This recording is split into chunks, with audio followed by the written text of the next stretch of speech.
Good morning. It's Brent, Abel, Web Tennis, back here with you on the answer segment of this episode of What's the Right Shot. And this is exactly where we stopped the video a couple days ago, and I asked you, what shot do you think that Phil should play here with this backhand that he's about to have to handle off of that lob from Paul?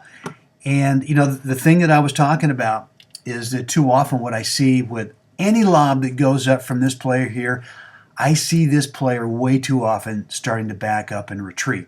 And, you know, the reality is if you can determine early, if you're this player and you can determine early that the player who's got the overhead in the middle, in this case is Brian, is not going to take it, and we've got the, you know, Brian's partner, Phil, now having to take this with a high backhand, really don't want you to back up. I really want you to hold your position there and challenge this player to come up with something big. And so here's what happens is Paul has really hit a nice high shot, a nice high lob, and we've got Phil outstretched. And from this position here, two things. Number one, Bill's got to know that he's not going to be under any kind of pressure if a ball is hit right at him. And I'd love to see Paul recognize a little bit sooner that this is what Phil's going to have to deal with and start moving in.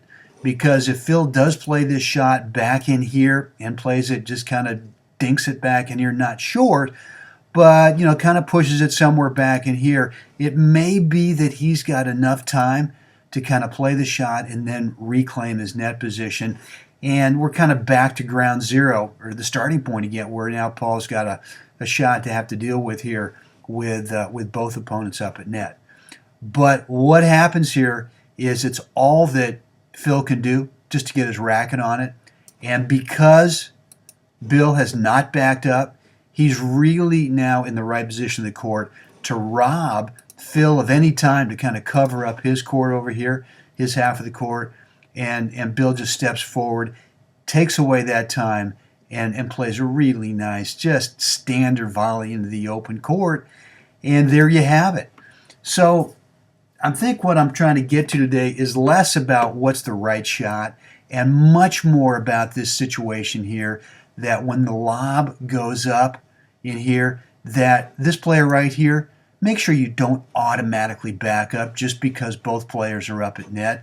You know, you really want to be able to determine quickly, you know, what's the depth of the lob, which player is going to take it. And in this case, if you see that one of the players has got a high backhand volley, going to have to deal with it, or high backhand overhead, God, you know, if anything, you want to close. You want to get closer so that you can get on their shot. And in this case, if it comes right back to you or sort of in the middle, you know, you can jump on it early.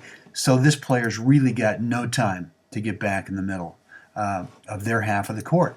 All right, what does this bring up for you? What are you thinking about? Let me know in the comments right below the video.